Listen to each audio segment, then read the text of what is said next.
ध्यान देना बेटा, इशू ऑफ डिबेंचर्स, ध्यान देना, मोस्ट इंपोर्टेंट टॉपिक है एग्जाम के पॉइंट ऑफ व्यू से, क्योंकि आपको सभी को ये मालूम है कि किताब के अंदर 2 चैप्टर हैं, सेकंड किताब के अंदर इशू ऑफ शेयर और इशू ऑफ डिबेंचर्स। ये चैप्टर मैक्सिमम बेटा 15 नंबर का बोर्ड एग्जाम में जा सकता है, मैक्सिमम 15 नंबर, मिनिमम 10 से 15 नंबर के बीच में आ जाएगा। और रिवीजन का मतलब आपको ये पता होना चाहिए बेटा कि रिवीजन का मतलब ये है कि आपको ये टॉपिक आना चाहिए, एक बार पूरा रिकॉल करा रहा हूँ कि रिकॉल पूरा। आज की क्लास में क्वेश्चंस पे हम ज्यादा फोकस नहीं करेंगे, आज की क्लास में सारा रिवीजन करने वाले हैं, रिवीजन करेंगे कि ये सब चीजें क्या क्या होती है। 6 टॉपिक आपको पढ़ाने बेटा, इस 6 टॉपिक को फिर 1 बाय 1 हम प्रैक्टिकल इसके देखेंगे। ज्यादा बड़ा चैप्टर नहीं, छोटे छोटे टॉपिक से जो आपको सीखना और सारा टॉपिक आपको अच्छे से आना है बेटा। तो बोर्ड एग्जाम बार बार तो नहीं देंगे बेटा हम, तो इसको बहुत ध्यान से सीखना है बेटा। सबसे पहले देखो टॉपिक का नाम, टॉपिक में क्या क्या 6 बातें हैं आपको देखो, सब मुझे जानकार में सारी टॉपिक ऐसे हैं जो आपने पहले पढ़ा हुआ है। पहला क्या है, issue of debenture for cash. Normally आपको issue of debenture for cash मतलब जैसे issue of share for cash था, वैसे issue of debenture for cash है।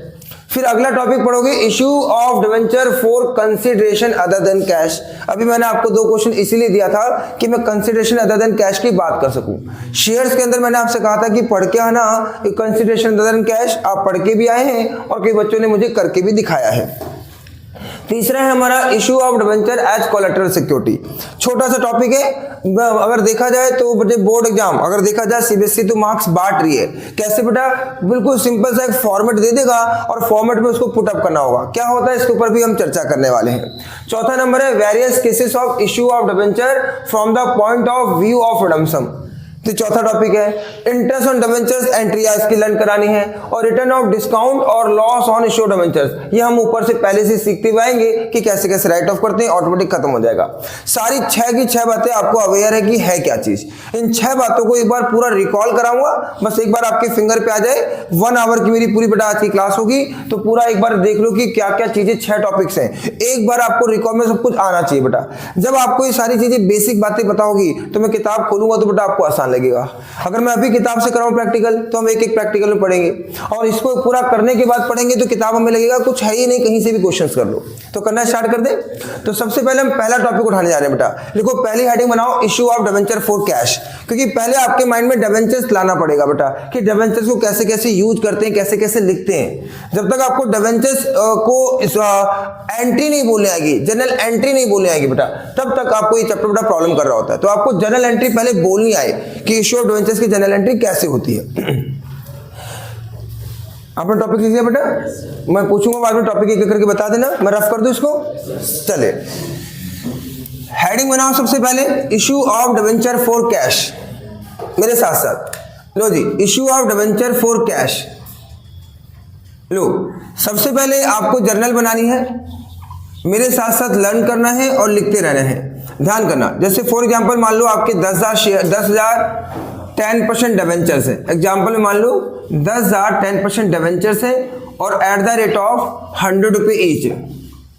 ये लो जी, इसको 10 कर देते हैं, ये 20 और ये 30 और ये 40। जैसे हर बार हम एग्जांपल लेते हैं, इसको बना देते हैं एप्लीकेशन और इसको हम बना देते हैं अलॉटमेंट और इसको हम बना देते हैं फर्स्ट कॉल और ये हम बना देते हैं फाइनल कॉल। आपको देखो एंट्री आती है बेटा, लेकिन मैं चाहता हूं कि एक बार डिबेंचर्स की एंट्री आपको धीमे धीमे बोलनी आ जाए, क्योंकि सारा कनेक्टेड बेटा। तो देखो पहली एंट्री आप क्या करते हो, अगर मैं पहली जनरल करूं तो आप क्या करते हो, सबसे पहले आप एप्लीकेशन से एंट्री करते हो। तो पहली एंट्री क्या करते हो आप, bank account debit, no need लिखने की रिक्वायरमेंट है, सिर्फ समझने की रिक्वायरमेंट है। बैंक अकाउंट डेबिट टू है आपका debentures application account, bank account debit to debenture application account. ये लो जी, आपने कहा 10,000 इंटू में 10, ये एप्लीकेशन आपकी आ गई। 10,000 इंटू में 10 कितना, 1 लाख, 1 लाख। और दूसरी एंट्री की अगर मैं बात करूं तो debenture application account debit, debenture application account debit to percentage, percentage क्या है 10%, तो इसको आप कॉपी कर सकते हैं 10% डिबेंचर्स अकाउंट, 10% डिबेंचर्स अकाउंट कितना, 1 लाख रुपए। इसकी नरेशन सिंपल सी, being debenture application money adjusted. याद करते चलना बेटा, जहां पर पहले शेयर्स में क्या लिखते थे, शेयर एप्लीकेशन, और यहां लिखते थे शेयर कैपिटल। यहां क्या लिख रहे हैं, डिबेंचर एप्लीकेशन, और क्या लिख रहे हैं, परसेंटेज डिबेंचर। अब मैं अलॉटमेंट ड्यू करूंगा, तो अलॉटमेंट आप कैसे ड्यू करोगे, अलॉटमेंट ड्यू होने के लिए आप क्या करोगे, debentures allotment account debit to percentage debenture account. तो आप इसे करोगे, डिबेंचर्स बोलना आना चाहिए, स्पीकिंग में आना चाहिए, फिंगर पे तभी आएंगी चीजें बेटा। तो आपने कहा डिबेंचर्स, इतनी बेसिक एंट्री करा रहा हूं बेटा, debentures allotment account debit to 10% debenture account. Basic entry कराने का एक ही पर्पज है कि आपकी फिंगर पे आ जाए पूरा चैप्टर। Debenture allotment account debit to percentage debenture account, कितना, 10,000 इंटू में 20, 10,000 इंटू में 20, ये आ गया 2 लाख रुपए। लो जी, ये 2 लाख रुपए आपके पास आ गया। अब इसके बाद क्या करोगे, अलॉटमेंट रिसीव करोगे। तो चौथी एंट्री, अलॉटमेंट रिसीव करने की एंट्री क्या है, bank account debit to debenture allotment account, to debenture allotment account, कितना, 2 लाख रुपए। फिर इसके बाद आप क्या करोगे, डिबेंचर फर्स्ट कॉल ड्यू करोगे। डिबेंचर फर्स्ट कॉल ड्यू करोगे किससे, 30 रुपए से। तो एंट्री करोगे, डिबेंचर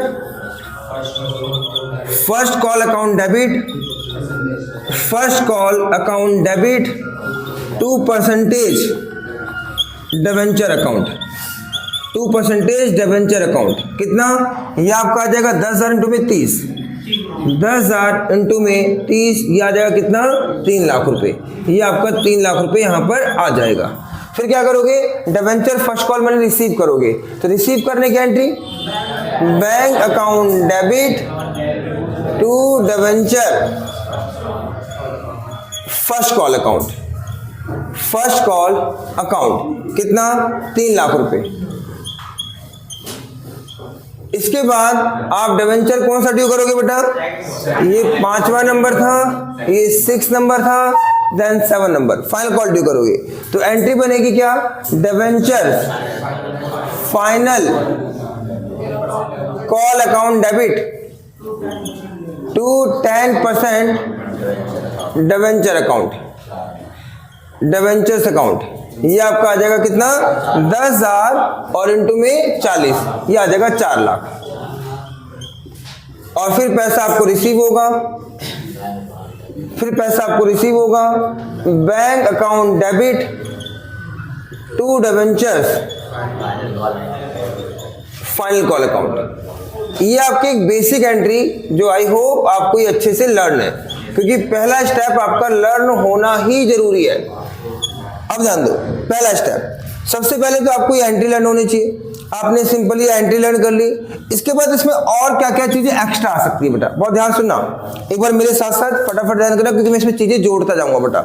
सबसे पहले आपने कहा सर हमारे पास एप्लीकेशन आएगी, तो आपको नॉर्मल एंट्री याद है, आराम आराम से याद करना, फिंगर पे लेके आना। पहली एंट्री क्या की आपने, bank account debit to debenture application account. अब उस एप्लीकेशन को क्या किया, कन्वर्ट कर दिया डिबेंचर्स में। तो दूसरी एंट्री क्या की आपने, debenture application account debit to percentage debenture account. फिर आपने अलॉटमेंट ड्यू किया। अब अलॉटमेंट ड्यू किया कि भाई साहब अलॉटमेंट दे दो कि आपका 20 रुपए और ड्यू हो गया है।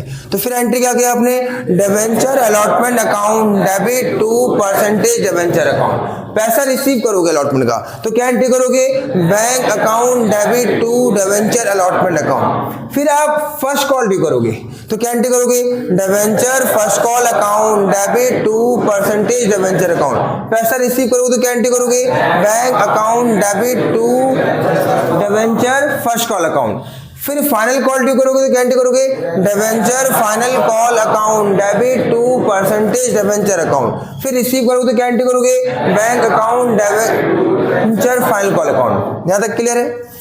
अब इसी क्वेश्चन में बेटा मैं अगर थोड़ी सी चीजें एक्स्ट्रा जोड़ दूं, तो अगर पेपर में यहां पर आ जाए कि इसमें 5 रुपए प्रीमियम है, यहां पर प्रीमियम है, लेट सपोज अगर पेपर में आ जाए कि 5 रुपए प्रीमियम है अलॉटमेंट में, तो आप उस समय अलॉटमेंट ड्यू कैसे करोगे। अगर एग्जाम में यहां पर बोल दे कि यहां पर 5 रुपए प्रीमियम है, तो अगर प्रीमियम के साथ, तो अगर if allotment due on premium, ध्यान देना, if allotment due on premium, अगर पेपर में ये प्रीमियम पर बना दे तो आप फिर अलॉटमेंट कैसे ड्यू करोगे? फिर आपको ये भी आना चाहिए, कैसे करोगे बताओ? डिबेंचर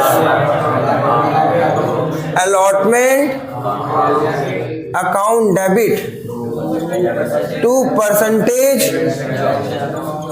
डिबेंचर अकाउंट और टू सिक्योरिटी प्रीमियम अकाउंट। ये आपको ये पता है कि सर 10,000 पे कितने से मल्टीप्लाई होगा? अगर ये प्रीमियम पे हो तो किससे मल्टीप्लाई होगा? 25 से। ठीक है जी। और 10,000 इंटू में कितना हो जाएगा? 20। और 10,000 इंटू में कितना हो जाएगा? 5। लेकिन अगर ये प्रीमियम हट जाए तो फिर अलॉटमेंट किससे ड्यू होगा? आपको मालूम है अलॉटमेंट किससे ड्यू होगा? 20 से। सिंपल पता है, ड्यू और रिसीव। अच्छा, अगर पेपर में ओवर सब्सक्रिप्शन आ जाए तो ओवर सब्सक्रिप्शन, अगर यहां पर अगर ओवर सब्सक्रिप्शन 10 की जगह कितना आ जाए? 12,000 आ जाए। कितना आ जाए? 12 की जगह मान लेते हैं 15 आ जाए। अगर मान लीजिए 15 आ जाए और क्वेश्चन में अगर 15 आ जाए, अगर वो बोल देता है कि 5,000 आप रिजेक्ट कर दो, तो 5,000 रिजेक्ट कैसे करोगे? देखो पहली एंट्री तो सेम रहेगी, नहीं सेम नहीं, किससे मल्टीप्लाई होगा? 15 से। पहली एंट्री अगर यहाँ 15 आ जाता है तो बोलो पहली एंट्री, बिल्कुल ध्यान से बताना क्या एंट्री होगी। पहली एंट्री आप 15 से करोगे, 15,000 इंटू में 10। और दूसरी एंट्री क्या करोगे कि 15,000 इंटू जो 10 आया था वो क्या करोगे? 10,000 इंटू 10 तो जाएगा डिबेंचर्स में, और 5,000 इंटू में 10 कहां जाएगा? बैंक में। और वो बोलते अगली फीस में जमा कर दो, तो फिर क्या हो जाएगा? अलॉटमेंट में। क्या इतनी बात समझ आती है? अगर इतनी बात समझ में आती है तो मेरा पहला टॉपिक ही खत्म हो जाता है। इससे बड़ा नहीं आता। सिंपल क्वेश्चन दे देगा 3 नंबर का, सिंपल सा क्वेश्चन कि आपको इश्यू ऑफ डिबेंचर्स पार पे कर देगा, ध्यान सुनो बेटा, पार पे कर देगा, प्रीमियम पे कर देगा, और इस पे डिस्काउंट पे भी आ जाता है क्वेश्चन। इस पे क्वेश्चन डिस्काउंट पे भी आ जाता है। अच्छा मुझे बताओ, अगर डिबेंचर अलॉटमेंट या डिस्काउंट पे करोगे तो क्या होगा? If debenture due eight discount, बताओ अगर डिबेंचर डिस्काउंट पे ड्यू होगा तो फिर क्या होगा? अगर डिबेंचर डिस्काउंट पे ड्यू होगा तो क्या होगा? अगर डिबेंचर डिस्काउंट पे, तो फिर क्या एंट्री बनेगी? ध्यान देना, मैं लिखता हूं debentures allotment account debit, allotment account debit, discount on issue of debenture account debit, और टू क्या हो जाएगा? Percentage debenture account. चलो अब मेरी बात सुनो, इस टॉपिक को खत्म करने से पहले मैं छोटी छोटी बातें बोल देता हूं। आपने भी क्या क्या पढ़ा? डिबेंचर इशू होगा पार पे तो नॉर्मल एंट्री, डिबेंचर अगर प्रीमियम पे ड्यू होगा तो हमारी प्रीमियम की एंट्री आनी चाहिए, और डिबेंचर अगर डिस्काउंट पे ड्यू होता है तो डिस्काउंट क्या हो जाएगा? डेबिट हो जाएगा। ठीक है, डिस्काउंट हमारा डेबिट हो जाएगा। तो पार पे कैसे ड्यू होगा? प्रीमियम पे कैसे ड्यू होगा? डिस्काउंट पे कैसे ड्यू होगा? अगर पेपर में ओवर सब्सक्रिप्शन आ जाए तो या बैंक करके रिफंड हो जाएगा, या ओवर सब्सक्रिप्शन आ जाए तो आप अगली फीस अलॉटमेंट में चढ़ा देंगे, या ओवर सब्सक्रिप्शन आ जाए तो बैंक में भी डाल सकते हो, वापस भी कर सकते हो, और कुछ पैसा अलॉटमेंट भी चढ़ा सकते हो। जैसा जब क्वेश्चन में कुछ नहीं बता रखा तो आप रिफंड कर सकते हो। वो क्वेश्चन में वैसे तो 100% आपको पेपर में बताएगा कि उसको प्रोराटा बेसिस पे मैनेज कर दो, वापस कर दो, बताएगा, कंफ्यूज कभी नहीं करेगा बेटा वो आपको। तो शेयर्स में आपने टॉपिक बहुत इजीली पढ़ रखा है, बस उसी को आपको शेयर्स की जगह आप डिबेंचर्स यूज कर रहे हैं, बस और कुछ नहीं। जहां पर शेयर एप्लीकेशन है वहां पर क्या है? डिबेंचर एप्लीकेशन है। ठीक है जी, जहां पर शेयर अलॉटमेंट है वहां पर डिबेंचर अलॉटमेंट है। तो सब कुछ वही है जो आपने पढ़ा हुआ था। तो एक बेसिक एंट्री आपको लर्न होनी चाहिए। क्या मैं आगे बढ़ जाऊं? चलो अगला टॉपिक का नाम बताओ क्या है? अभी आप कर रहे थे, एक छोटा सा रिकॉल है। हेडिंग बनाओ, अगला अगली हेडिंग बनाओ, अगली हेडिंग बनाओ, issue of debenture consideration other than cash. लिखो issue of debenture consideration other than cash. अगली हेडिंग, ये मैंने शेयर्स में आपको कहा था कि डिबेंचर्स में कराऊंगा, कहा था ना? हाँ जी, आपसे कहा था शेयर्स में, कहा था कि डिबेंचर्स में कराऊंगा, बोला था ये वाली बात। तो एक बार छोटा सा रिकॉल कर लेते हैं। आ जाओ, ओनली रिवीजन है।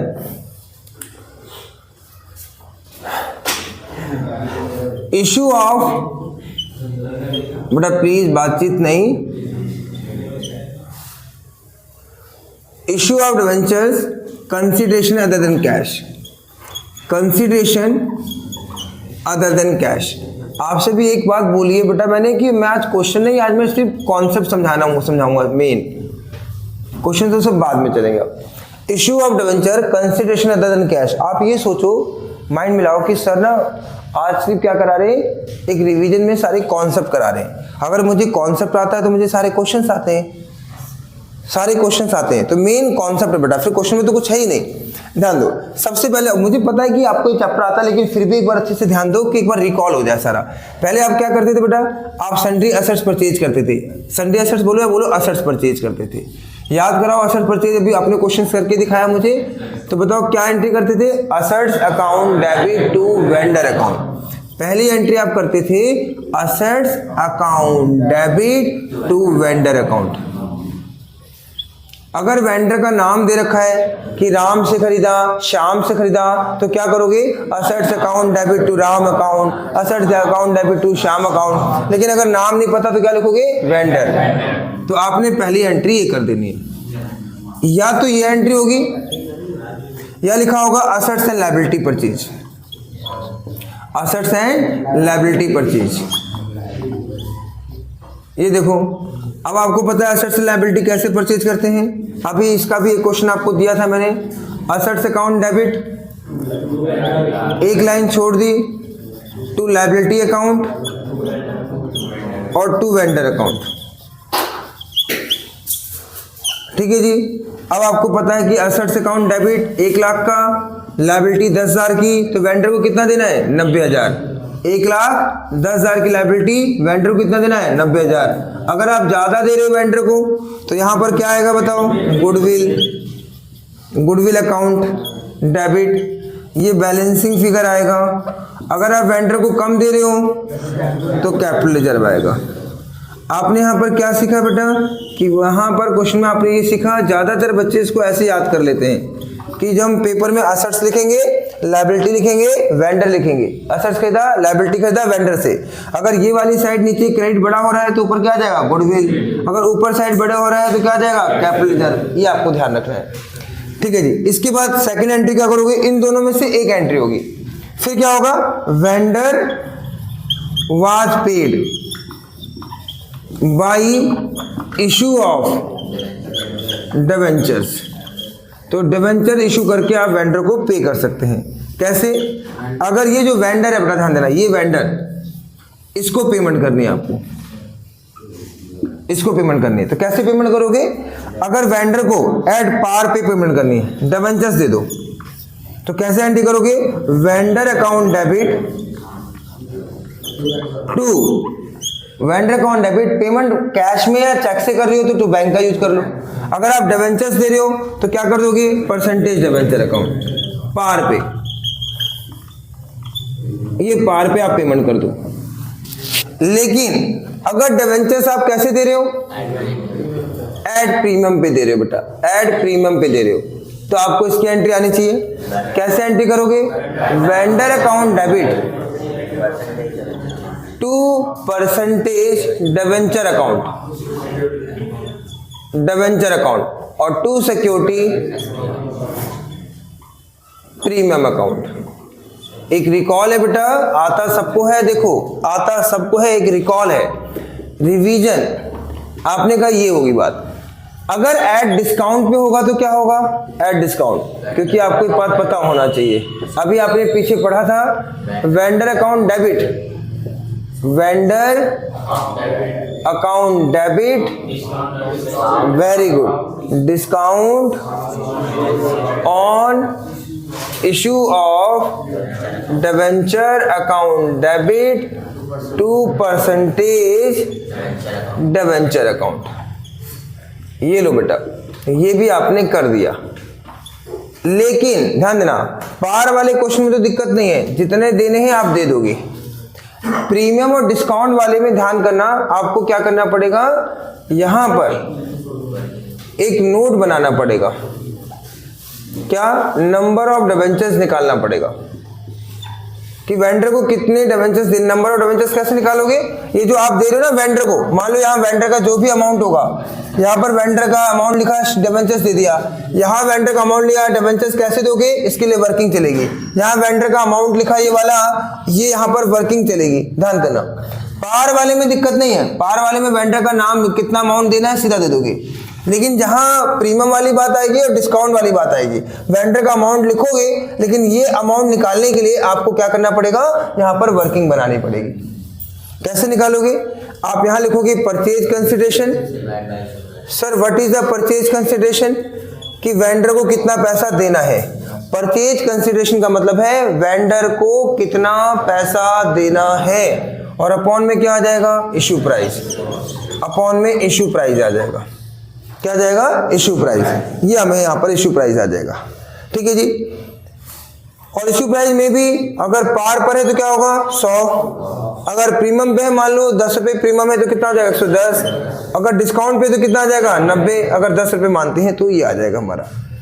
एक और नोट नंबर 2, क्या, if number of debentures are in fraction, अगर नंबर ऑफ डिबेंचर फ्रैक्शन में आ रहा है, मान लो आप डिवाइड कर रहे हो और यहाँ पॉइंट में आ जाए, अगर पॉइंट में आ जाएगा तो फिर आपका बैलेंस नहीं मिलेगा डेबिट क्रेडिट, तो आप क्या करोगे, if number of debenture are in fraction then fraction part deal in, कैसे डील होगा बेटा, कैसे, डील इन कैश, तो आपको कैश में डील होगा। तीसरा कोई बच्चा बताए, एनीवन, राज, रॉबिन्स, बताओ, कोई तो बताओ। तीसरा पॉइंट क्या था, तीसरा पॉइंट था if debenture issue to vendor at discount then it is the loss for company, ये loss है for company, it should be, सबको पता है बेटा, it should be write off, क्योंकि आपने इतने रिवीजन का मतलब ये होता है कि आपको ये सारी बातें पता होना चाहिए बेटा, रिटर्न ऑफ कर देना। सर रिटर्न ऑफ की जनरल क्या होगी, जनरल क्या होगी, very good, statement of P&L account debit, statement of P&L account debit, अगर कंपनी के पास सिक्योरिटी प्रीमियम है तो वो भी आ जाएगा। सबसे पहले क्या आना चाहिए, सिक्योरिटी प्रीमियम, सबसे पहले सिक्योरिटी प्रीमियम आना चाहिए, ठीक है जी। Statement of profit loss account debit एक से भी कर देते हैं, बाकी सिक्योरिटी प्रीमियम को भी ला सकते हो यहाँ पर, ठीक है जी। और 2 discount on issue of debenture account, ये आप राइट ऑफ करने की एंट्री। आई होप आपको रिवीजन में इसमें कोई भी दिक्कत नहीं है। लिखो इतना, नोट है, नीड है तो इसे लिख सकते हैं, है नीड या आगे बढ़ू, पक्का श्योर।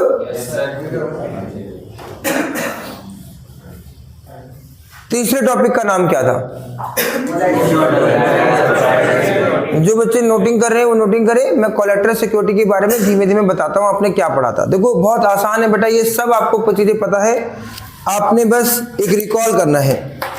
और कोलैटरल सिक्योरिटी के बारे में बेटा बहुत ध्यान से सुनना है, जो नोट कर रहे हैं वो नोट करिए, बाकी एक बार ध्यान से कोलैटरल सिक्योरिटी के बारे में सुन लीजिए, ध्यान दो बेटा।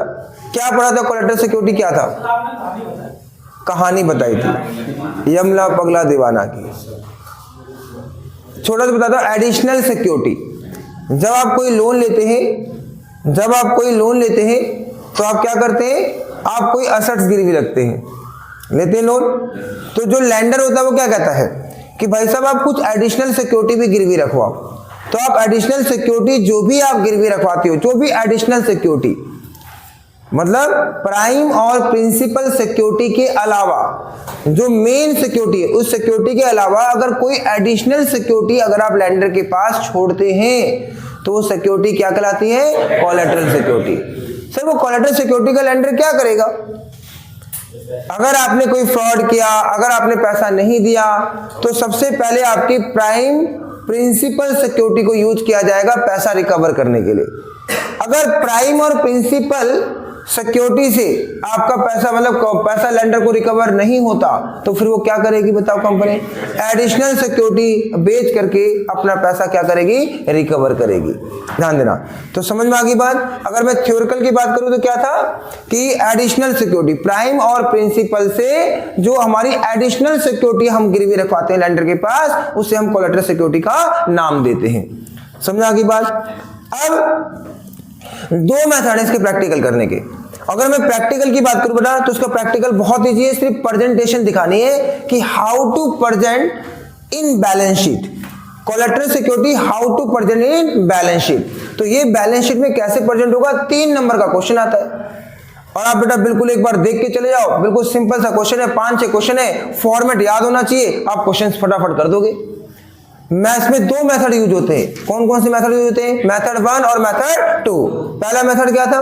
पहला मेथड था जनरल एंट्री नॉट पास, और दूसरा मेथड क्या था? जनरल एंट्री पास। सब याद करा दूंगा। मैंने कहा कि रिकॉल करा रहा हूं रिवीजन, तो रिवीजन में सारी बातों को ध्यान से सुनना है बेटा। आप लिखना स्टार्ट कर दो। कोलैटरल सिक्योरिटी मैं प्रैक्टिकल बता रहा हूं कि क्या सीखा था आपने। चलो आ जाओ।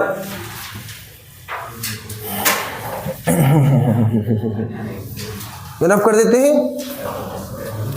देखो, issue of debenture as collateral security.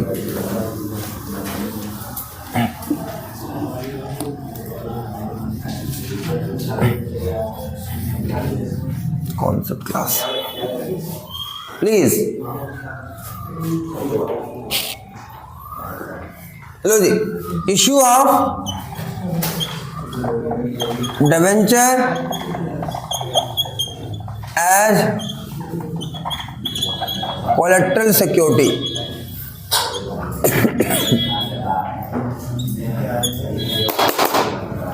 Issue of debenture as collateral security. Theoretical बता दिया कि प्राइम और प्रिंसिपल से एडिशनल सिक्योरिटी जो आप इशू करते हो उसे हम बोलते हैं कोलैटरल सिक्योरिटी। अगर लेंडर प्राइम प्रिंसिपल सिक्योरिटी से पैसा रिकवर नहीं कर पाएगा, तो आपकी वो एडिशनल सिक्योरिटी को यूज करेगा पैसा रिकवर करने के लिए। इसके प्रैक्टिकल पेपर में कैसा आएगा कि collateral how to use, how to present collateral security in balance sheet. ये आपका बेटा एग्जाम में आता है। There are 2 method, there are 2 method, there are 2 method to present the collateral security in balance sheet. समझते जाना बेटा। 2 मेथड के नाम, 2 मेथड के नाम। पहला मेथड,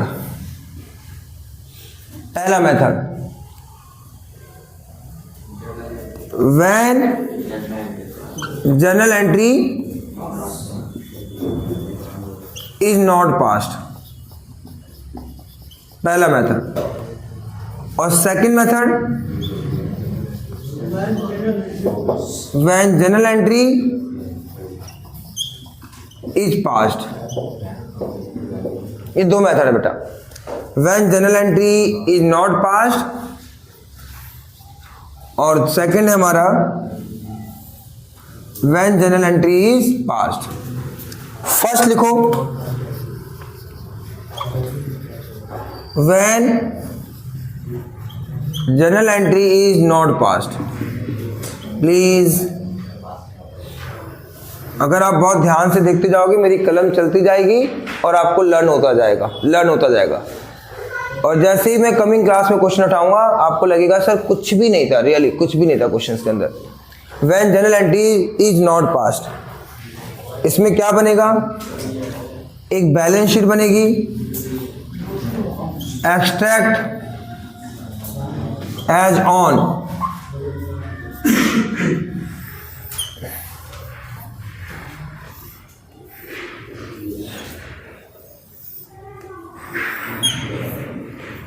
नोट्स और अमाउंट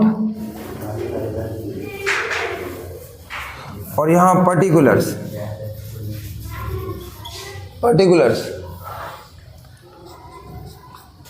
इक्विटी ओनली प्रेजेंटेशन के नंबर हैं, आपको पता होगा ये क्वेश्चन आपने सारे अपने आप किए हैं। इक्विटी एंड लायबिलिटी प्रेजेंटेशन के नंबर है बेटा।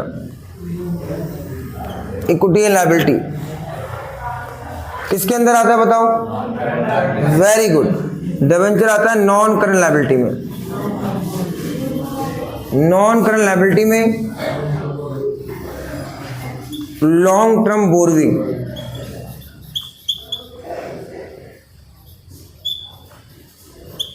आपको सिर्फ यहां प्रेजेंट करना है, प्रेजेंट करना है।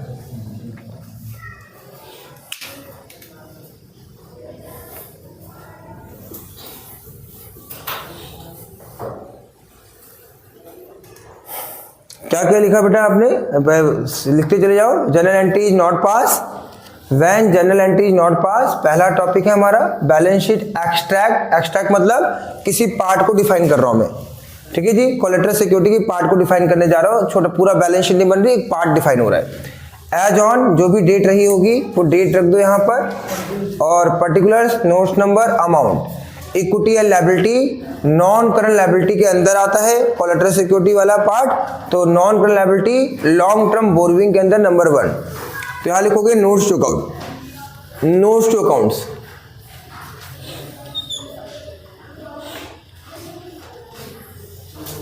Notes to accounts,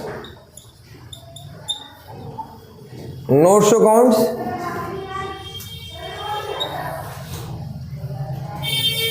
notes to accounts. आप लॉन्ग टर्म बोरोइंग डिफाइन करने जा रहे हो। बोरोइंग याद कराओ क्या लिखते थे? Very good. अब loan from bank, loan from bank या कहीं से कितना पैसा आप ले रहे हैं, ठीक है जी, आप कितना ले रहे हैं। और कुछ लिखते थे? और कुछ लिखते थे?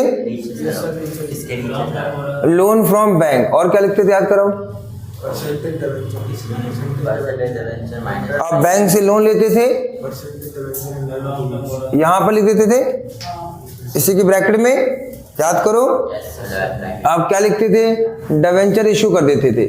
Loan taken and issue debentures कर देते। सिंपल आप लोन फ्रॉम बैंक लिख सकते हैं, अभी इतना लिख सकते हैं। लो लिखो लोन फ्रॉम बैंक, पहले इतना लिखो, लोन फ्रॉम बैंक।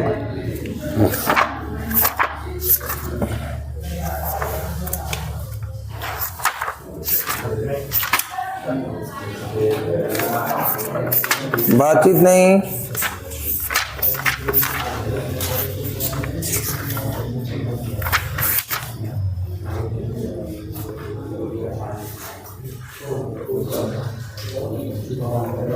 लिख दिया बेटा।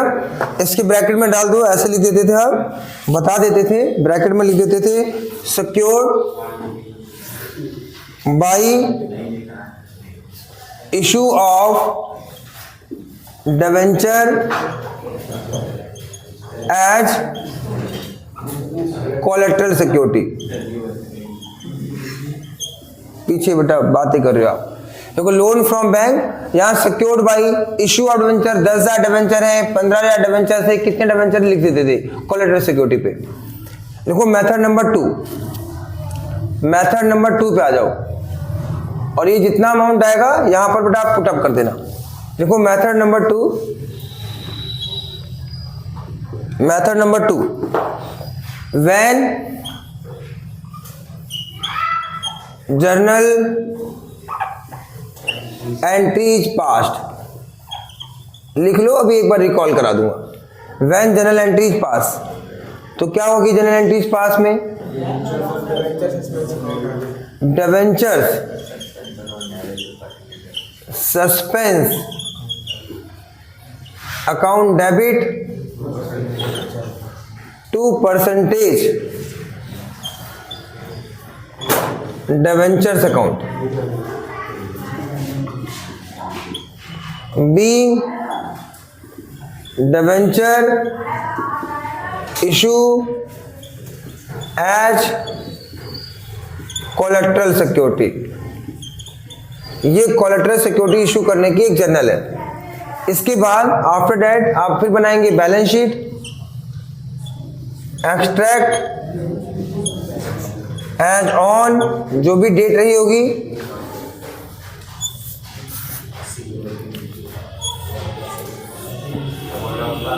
जो भी डेट रही होगी, सॉरी नहीं, वो सिर्फ कोलेटरल सिक्योरिटी की मांगता है, पर्टिकुलर्स, इक्विटी एंड लायबिलिटी।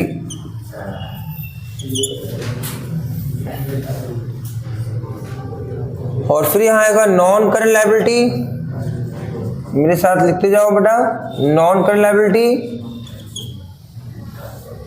इसमें आएगा लॉन्ग टर्म बोरोविंग नंबर 1।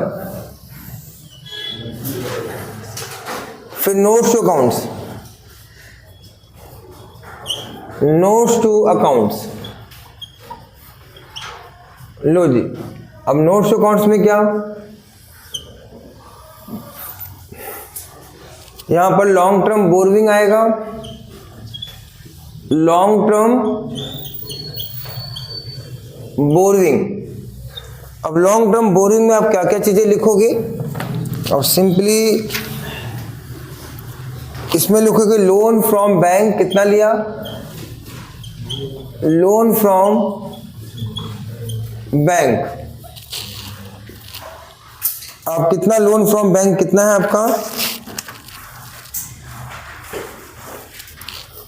और दूसरा बताओगे डिबेंचर इशू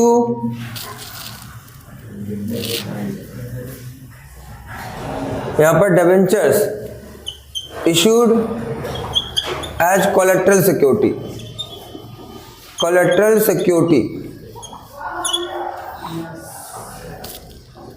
यहां पर डिबेंचर्स डाल दो,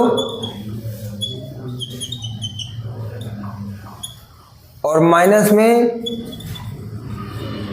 डिबेंचर्स सस्पेंस लिख दो, एक कट करके नीला आ जाएगा, नीला आ जाएगा। और फिर जो अमाउंट आएगा वो अमाउंट यहां पुटअप कर देना। आप इसे लिख लो बेटा, मैं एक बार आपको इसको रिकॉल कराने जा रहा हूं फटाफट। अभी मैं फिंगर पे याद करा दूंगा बेटा, एक बार लिख लो आप इसे।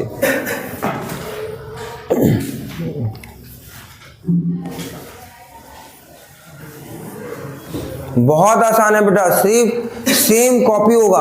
अगर पेपर में कोलेटरल सिक्योरिटी आता है तो सिर्फ कॉपी पेस्ट करना है बेटा आपको, और उसके अंदर अमाउंट डालना है, और कुछ भी नहीं है।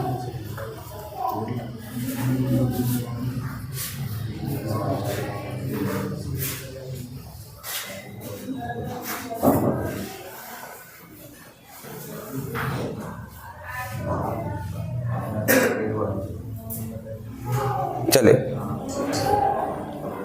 कर दूं स्टार्ट। मैं चाहूंगा कि मैं स्टार्ट करूं, आप अब धीमे धीमे सुनते रहे। अगर आप नोट भी कर रहे हैं तो धीमे धीमे सुनते रहिए बेटा, समय को ध्यान में रखते हुए।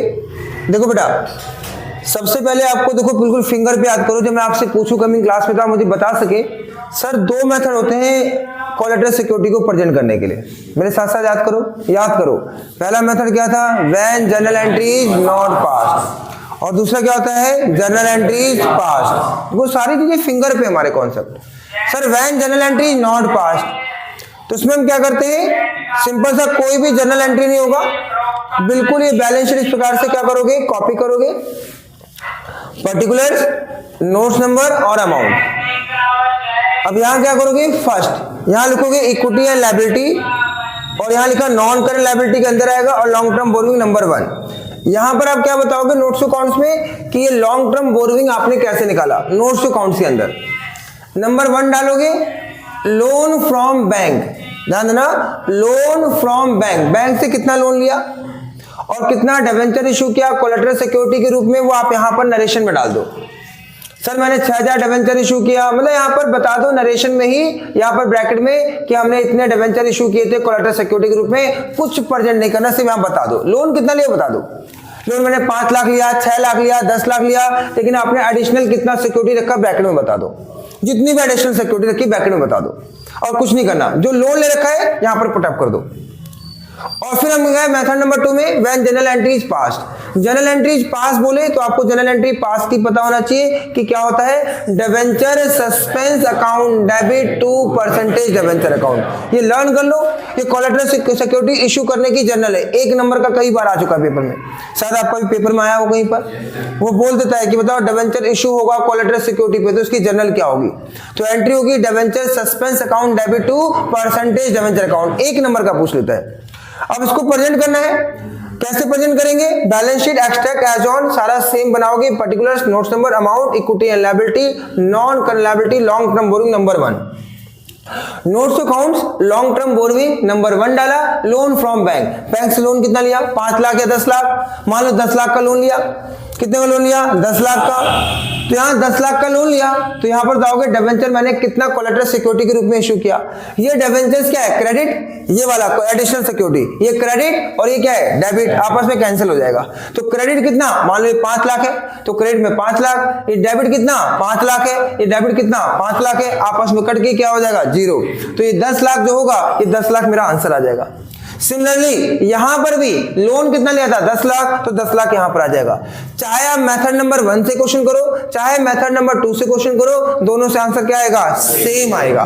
बस आपको पेपर में ध्यान क्या रखना है कि मेथड 1 करना है या मेथड 2 करना है, कुछ नहीं बता रखा तो आपकी मर्जी पर दोनों मेथड लगा दो, और दोनों मेथड नहीं लगाना चाहते एक ही लगाना चाहते हो तो सेकंड वाला लगाया करो, when general entry is passed, उसमें सारा इंक्लूड होता है, सब कुछ इंक्लूड होता है। क्या इतनी बात समझ आती है बात, इतना नोटिंग हो गया अच्छे से।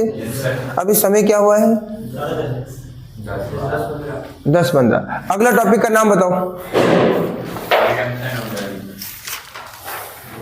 Various case of debenture, various case of issue of debenture. अगला पॉइंट का नाम क्या है, इसके बाद आ जाओ बेटा, छोटा टॉपिक उठाते हैं 15 मिनट वाला, इंटरेस्ट ऑन डिवेंचर उठाओ, टॉपिक उठाओ इंटरेस्ट ऑन डिवेंचर। अगला टॉपिक हम उठा रहे हैं इंटरेस्ट ऑन डिवेंचर्स, लिखो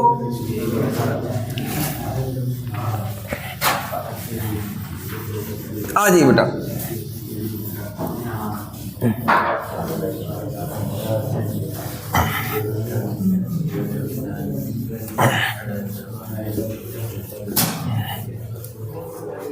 बातचीत नहीं, अगले टॉपिक का नाम लिखो इंटरेस्ट, छोटा टॉपिक है बेटा इंटरेस्ट ऑन डिवेंचर्स, छोटा टॉपिक उठा रहे, लो जी इंपॉर्टेंट है, देखो इंटरेस्ट ऑन डिवेंचर्स। अब इंटरेस्ट ऑन डिवेंचर्स में बेटा क्या क्या है ध्यान करना, इसमें जर्नल बनेगी। अब उसकी जर्नल में देखो पहला क्या है ड्यू, याद करो पहला क्या होगा ड्यू, फिर क्या होगा पेमेंट, ये इंटरेस्ट ड्यू, ये इंटरेस्ट ड्यू करोगे और देन पेमेंट करोगे और फिर रिटर्न ऑफ होगा। प्लीज डिवेंचर इंटरेस्ट में 3 एंट्री, सर मेरा बोर्ड एग्जाम है और मुझे पता ही नहीं कि डिवेंचर इंटरेस्ट में एंट्री क्या होती है, तो आपको दिक्कत आएगी। लेकिन अगर आपको ये पता है कि डिवेंचर इंटरेस्ट में 3 एंट्री वो क्या होती है, मैं कर रहा हूँ सारे क्वेश्चन कर लेना, आज बैठ करके सारे हो जाएंगे, कुछ नहीं है बेटा। क्वेश्चंस कैसे कैसे बना रखे, सर डिवेंचर ड्यू हुआ, ठीक है जी 1 साल बाद, उसकी हमने डिवेंचर इंटरेस्ट ड्यू हुआ 1 साल बाद और हमने उसकी पेमेंट कर दी और जो इंटरेस्ट था उसको राइट ऑफ कर दिया। या क्वेश्चन कैसे बना रखे आप सबको याद आ जाएगा, 1 साल में 6 महीने में, 6 महीने में पहले इंटरेस्ट ड्यू हुआ, उसी 6 महीने में पेमेंट कर दी, फिर 31 मार्च को इंटरेस्ट फिर ड्यू हुआ, फिर मैंने पेमेंट कर दी और बाद में क्या हुआ वो 6 महीने में जो इंटरेस्ट हुआ था उसको क्या कर दिया राइट ऑफ। ये कब सीख पाओगे, जब एक बार इसको समझ में आ जाए फिर रिकॉल कर लेना। कर दो स्टार्ट। आओ सबसे पहले मुझे बताओ इंटरेस्ट ड्यू की एंट्री, पहली देखो इंटरेस्ट क्या है, कंपनी का लॉस, किसको देना है इंटरेस्ट, डिबेंचर होल्डर को। तो एंट्री क्या बनेगी, ध्यान देना। पहली एंट्री आप मेरे साथ लिख सकते हो, डिबेंचर इंटरेस्ट अकाउंट डेबिट। ये बेटा ये बात ध्यान रखो, मैं कहता हूं 24 नंबर की किताब है, पूरे मार्क्स आते हैं, थोड़ी प्लानिंग करके चल लो बस, और थोड़ी प्लानिंग करके चलो, पूरे मार्क्स आएंगे 24 वो इस किताब के अंदर। Debenture interest account debit to debenture holder account, being debenture interest due. दूसरी एंट्री पेमेंट की बात नहीं, पेमेंट की कैसे एंट्री करोगे बताओ। पहले डिबेंचर इंटरेस्ट डिबेंचर होल्डर को देना है, अब डिबेंचर होल्डर को पेमेंट कर दो, तो क्या होगी पेमेंट की entry, debenture holder account debit to bank account. तो आपने कहा debenture holder account debit to bank account, being debenture interest paid to debenture holder. आपने डिबेंचर होल्डर को पे कर दिया,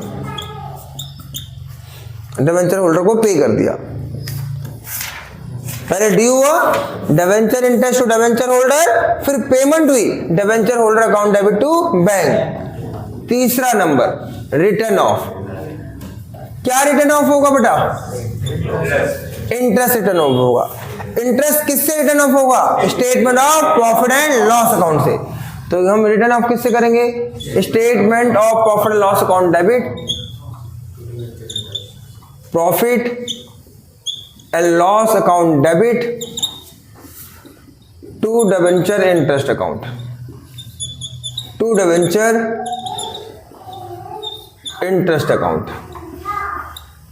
being debenture interest written of, being debenture interest written of, ये आपने right of कर दिया। 3 एंट्री है बेटा। अगर 6 महीने में होगी तो ड्यू पेमेंट, फिर again due payment, right of तो एक ही होगा। इससे बेटा इससे बड़ा क्वेश्चन डिबेंचर इंटरेस्ट का नहीं बनता, यही क्वेश्चन बनता है, इससे बड़ा क्वेश्चन नहीं बनता। सोचो क्वेश्चन आ गया 4 नंबर का, 4 नंबर क्वेश्चन आ गया, बहुत इजी होता है बेटा। कोलैटरल सिक्योरिटी आ गया 3 नंबर का, सोचो सेम फॉर्मेट है। इससे पहले क्या पढ़ा दिया मैंने आपको, consideration other than cash, consideration other than cash, shares में पढ़ा, डिबेंचर्स में भी पढ़ा, और इश्यू डिबेंचर तो छोटा छोटा आई है। इसके बाद लास्ट टॉपिक बनता है हमारा वो टर्म ऑफ रिडम्पशन। पता है आपको, तो वो सारे फिंगर पर है बेटा, थोड़ा सा बस आपको फोकस करना है। लिखो फटाफट से, लिखो, लिख लिया, पक्का लिख लिया। हेडिंग बनाओ last, term of issue of debentures and term of redemption, ये इतना ही है बेटा। अगली हेडिंग कौन सा नंबर है, हाँ वो थोड़ा आगे पीछे हो गया।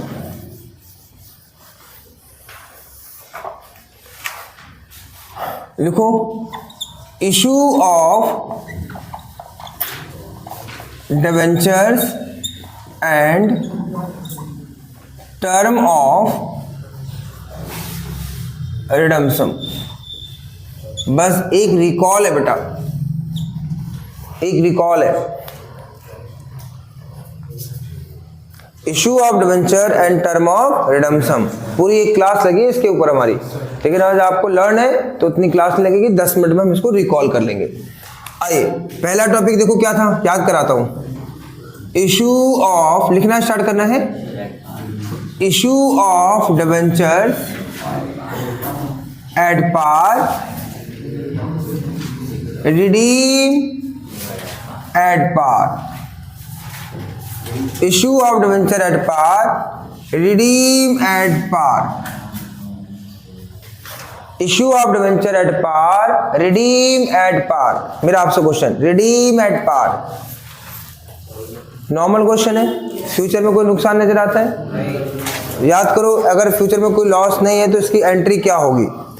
एंट्री क्या होगी? बैंक अकाउंट डेबिट, याद करते चलना, to debenture application and allotment account. यहां अमाउंट डाला, be debenture application and allotment money receive. दूसरी entry debenture application and allotment account debit to percentage debentures account. बेटा अगर आप मेरे साथ साथ ना बिल्कुल ध्यान से देखेंगे, कह रहा हूं लिखते लिखते लर्न हो जाएगा बिल्कुल। Debenture application and allotment account debit to percentage debenture account. Be debenture application and allotment money receive. Being debenture application and allotment money receive. खत्म? Sorry, application money adjusted. Thank you बेटा। देखिए adjusted, क्या इसमें कोई दिक्कत है? मेरे साथ साथ एक बार बोल दो, याद करो। Issue of debenture at par, redeem at par. पहली एंट्री बोलो, bank account debit to debenture application and allotment account. दूसरी एंट्री क्या होगी? Debenture application and allotment account debit to percentage debenture account. Clear? Second बनाओ, second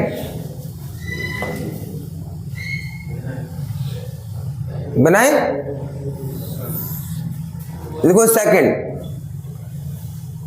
issue of debentures at par, issue of debenture at premium, redeem at par, redeem at par. Word को बहुत ध्यान से पढ़ना। Issue of debenture at premium, issue of debentures at premium. हम debenture कैसे issue करें? Premium पर, premium पर इशू करें। और रिडीम कैसे करेंगे? क्या हमें कोई नुकसान नजर आता है? भाई प्रीमियम पर इशू कर रहा हूं, जो डिबेंचर जितने रुपए का है, जब आना पैसे ले जाना। तो बताओ, issue of debenture at premium, redeem at par. तो बताओ इसकी एंट्री क्या करोगे? रिडीम एट पार लिखा है ना, नॉर्मल एंट्री। जहां रिडीम एट पार है वहां नॉर्मल एंट्री। क्या एंट्री करोगे बताओ? Bank account debit to debenture application and allotment account. मान लो प्रीमियम कितना था? चलो आप ऐसे एंट्री कर सकते हो, कोई बात नहीं, ये कर दो, पता है 110 110 करके कर सकते हैं। दूसरी एंट्री बताओ क्या एंट्री होगी? Debenture application and allotment account debit to percentage debenture account to security premium account, to security premium account. किसी बच्चे को इसमें कोई डाउट हो? नॉर्मल एंट्री, जहां पर रिडीम एट पार लिखा है ना, redeem at par normal entry. Issue at par की एंट्री आनी चाहिए, इशू एट प्रीमियम की एंट्री आनी चाहिए। लिखो इसको, इतना लिखो। मेरे साथ साथ एक छोटा सा रिकॉल कराओ, लिखते लिखते रिकॉल कराओ। Issue of debentures at premium, redeem coming class में सब पूछूंगा ये बात। Issue of debenture at premium, redeem at par, normal premium की एंट्री करना है। क्या एंट्री होगी बोलो? Bank account debit to debenture application and allotment account. और प्रीमियम अगर 10 रुपए है तो 110 रुपए। और दूसरी एंट्री क्या होगी? Debenture application and allotment account debit to percentage debenture account to security premium account. Learn करते चलना, 110, 100 और 10। तीसरा, issue of debenture at discount. बताओ रिडीम क्या बनाऊंगा मैं? Redeem at par. क्या कोई प्रॉब्लम आने वाली है? नॉर्मल एंट्री होगी, लिखो normal entry, bank account debit to debenture application account. Please, अगर 100 रुपए का डिवेंचर है और डिस्काउंट पर है तो कितना आएगा? 100 रुपए का डिवेंचर है, डिस्काउंट 10% है तो कितना आएगा? 90। ध्यान करना, 90 आएगा। और दूसरी एंट्री क्या है? Debenture application and allotment account debit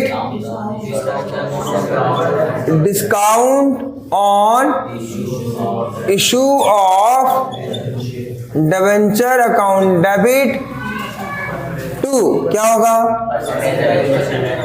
percentage debenture account, percentage debenture account 90, 10, 100। सुनाती बात? इसमें हमारा डिस्काउंट क्या है बताओ? लॉस है। तो लॉस क्या होगा बताओ? Right of. लॉस क्या होगा? Right of. वो किसी भी टॉपिक में लॉस आ जाए तो सब में राइट ऑफ होगा। इतना लिखो, पहले इतना लिखो और मेरे साथ एक बार एंट्री बोलो, लिखते लिखते बोलो। Issue of debenture at discount, finger पे लेके आओ बेटा, पूरा चैप्टर फिंगर पे ले आऊंगा मैं आपका। Issue of debenture at discount और रिडीम एट पार। तो डिस्काउंट की एंट्री होगी तो क्या एंट्री होगी? Bank account debit to debenture application and allotment account. Sir अगर 100 का डिवेंचर है, 10% डिस्काउंट है तो 90 आएगा। और दूसरी एंट्री क्या बनेगी? Debenture application and allotment account debit discount on issue of debenture account debit to percentage debenture account. समझ बात? 90, 10 और ये हो गया 100। क्लियर होगी बात? अब सिर्फ सुनना है बेटा आपको। अब आपको बहुत ध्यान सुनना है। इशू एट पार भी हो गया, इशू एट प्रीमियम भी हो गया, इशू एट डिस्काउंट भी हो गया, और सबके आगे क्या लिखा है? Redeem at par, redeem at par, redeem at par. लेकिन अब ध्यान सुनना, एग्जाम में ये वर्ड ध्यान देना, अगर यहां पर पार की जगह प्रीमियम लिखा आ जाता, अगर यहां पार की जगह प्रीमियम लिखा आ जाता, अगर यहां पार की जगह प्रीमियम लिखा आ जाता, इसका मतलब क्या होता है? जब भी आप डिवेंचर्स की वापसी करोगे, जब भी आप डिवेंचर की वापसी करोगे तो जो फेस वैल्यू होगा, जो फेस वैल्यू आप लेके आओगे उस पे मैं आपको ज्यादा वापस करूंगा, ज्यादा वापस करूंगा। तो फिर कंपनी का क्या हो जाएगा? वापसी के समय लॉस होगा। और उस लॉस की जो एंट्री है, क्या एंट्री होती है पता है? उस लॉस की एंट्री होती है, ये आपको पता होना चाहिए, आपको पता होना चाहिए। क्या एंट्री होती है? Loss on issue of debenture account debit to percentage debenture account. क्या एंट्री होती है? देखो एंट्री होती है लॉस, सॉरी मैंने गलत बोल दिया, क्या बोला बेटा? दोबारा बोलो, क्या एंट्री होगी? Loss on issue of debenture account debit to premium on redemption of debenture account, ये बोला था। क्या एंट्री लिख के दिखा दूं? Loss on issue of debenture account debit to premium on redemption of debenture account. आपको सुनना है बेटा, अब पहले मेरी बात ध्यान सुनना। अगर पेपर में आ जाए issue of debenture at par, redeem at premium, तो आपको पहले अब ध्यान देना बेटा, इशू एट पार जो बोला हुआ है तो इशू एट पार की एंट्री करनी है आपको। और रिडीम एट प्रीमियम का मतलब होता है कि आप जब वापसी करेंगे तो आपको ज्यादा देना पड़ेगा। तो ज्यादा पहली एंट्री तो वही होगी, bank account debit to debenture application and allotment account. दूसरी एंट्री भी वही होगी, debenture application and allotment account debit to percentage debenture account issue at par की। और रिडीम एट प्रीमियम मतलब फ्यूचर में ज्यादा देना पड़ेगा। और उसकी एंट्री क्या होती है, loss on issue of debenture account debit to premium on redemption of debenture account. बस इसको यहां ना करके इसकी एंट्री को इसमें पोस्ट करना होता है बेटा, इसमें पोस्ट करना होता है। कैसे पोस्ट करेंगे, यहां पर आ जाएगा loss on issue of debenture account debit to, और इसको नीचे ले आओ, premium on redemption of debenture account. तो जो भी हमारा यहां पर होगा, ठीक है जी, ध्यान देना, जो भी हमारा यहां पर होगा वो आपको यहां डाल देना पड़ेगा। और यहां लिखेंगे debenture application lot money adjusted and future loss, please future loss recorded at the time of issue, at the time of issue. आपको अब लिखना नहीं, अब सुनना है बेटा। इशू एट प्रीमियम की एंट्री आ जाए, इशू एट प्रीमियम सेम वही एंट्री, इशू एट प्रीमियम की सेम वही एंट्री, ये आपका फेस वैल्यू है। लेकिन अगर वो बोलता है क्वेश्चन में रिडीम एट प्रीमियम, वापसी ज्यादा करनी है, तो यही वाली एंट्री बेटा दोबारा यहां पर डालनी पड़ेगी आपको, loss on issue of debenture account debit to premium on redemption of debenture account. Similarly यहां पर issue at discount, same discount की एंट्री ही करनी पड़ेगी। लेकिन जब बोलता है वापसी ज्यादा करनी है, तो ये जो फेस वैल्यू है ना बेटा, ये जो फेस वैल्यू है, तो कितनी वापसी ज्यादा करनी है, 5%, 6%, 7%, जो भी वापसी ज्यादा करनी है, उसके लिए एंट्री क्या होगी, loss on issue of, entry same इसी के बीच में आएगी, loss on issue of debenture account debit to premium on redemption of debenture account. समझ रही बात। और एक बात और क्या बताई थी, याद कराओ, कि इन दोनों को हम एक ही नाम दे सकते हैं। क्या नाम दे सकते हैं, डिस्काउंट और प्लस लॉस, इन दोनों को एक ही नाम दे सकते हैं। क्या, loss on issue of debenture account. और फिर राइट ऑफ कैसे करेंगे, डायरेक्टली आप statement of profit loss account से क्या कर सकते हैं, राइट ऑफ। अब बेटा मेरी बात बहुत ध्यान से सुनना, आज की क्लास बेटा मैंने जो फोकस कराया वो रिवीजन पे फोकस कराया बेटा। आप सबने पहले पूरा पढ़ा हुआ होगा, आपको सब कुछ आता होगा, पहले किया होगा, तो आपको रिवीजन क्या करेगी, बड़ी हेल्पफुल होगी फटाफट एक बार रिकॉल कराने में। पहले मेरी बात सुनो जो मैं कह रहा हूं बेटा, आपने पूरा एक बार पढ़ा होगा, सारे क्वेश्चंस किए होंगे, और फटाफट अगर आपको रिकॉल करना होगा तो एक बार हम इसे अगर 1 घंटे को बेटा बहुत अच्छे से एक बार रिकॉल कर ले अच्छे से, तो आपको पता है हमने क्या क्या पढ़ा।